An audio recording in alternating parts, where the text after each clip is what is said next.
side lying can be very disorienting for people because it's hard enough to figure out how to organize the body in vertical against gravity.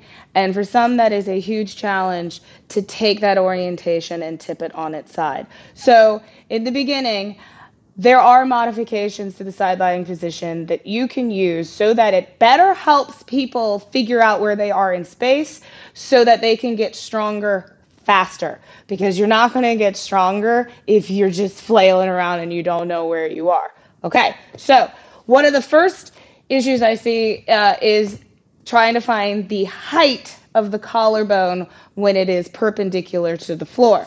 So for that, use a block, all right?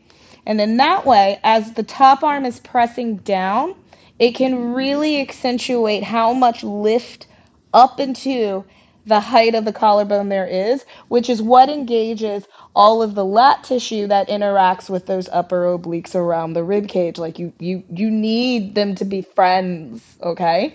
So if you're collapsed, falling, or just really have no idea that there is entity of muscle up here that has to connect all the way down to where that ankle is, use a block, get it organized.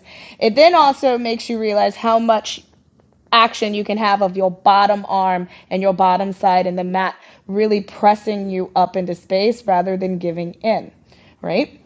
The next issue I see a lot is just that the weight of the legs being long, straight, heavy levers is a lot when you're trying to figure out how to control the space in the waist. So bend the knees, okay? It's making the lever lighter, but it's also giving you more surface area to connect onto the mat. The more surface area that's connected, like the more points you have to press, it gets a little bit easier. The stance is wider is really what I should say.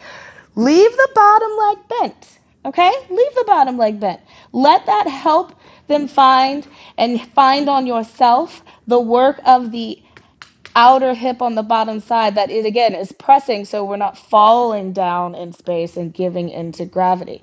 All of the side kick choreography can be done this way, and it really helps stabilize the pelvis so that the muscles of the core, particularly those obliques, can level the pelvis and connect lower trunk to upper trunk. The other thing, the neck, right? Particularly as, you try to take the position up higher, gradually working all the way up to, your side bend, your side plank, mermaid on one arm. So, because remember, there's also a side kicks kneeling. Right? Take a pillow. That's easy. You could use a block, but it's really uncomfortable, right? And this pillow is a little large, and I don't want to hit my earpiece, so I'm just going to give a little rotation of my neck, right? This pillow is a little bit large. You could use something as, a towel. Fold up a towel, all right? Now, last, okay, the support of the lower waist to the lower abdomen, okay?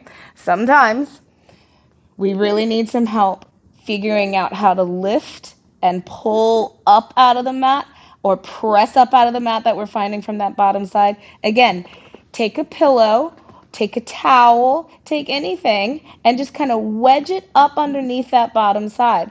For super curvy folks, I've literally had to take this and put it underneath the waist, right? For the super duper curvy, you know who you are, you bombshell view, okay?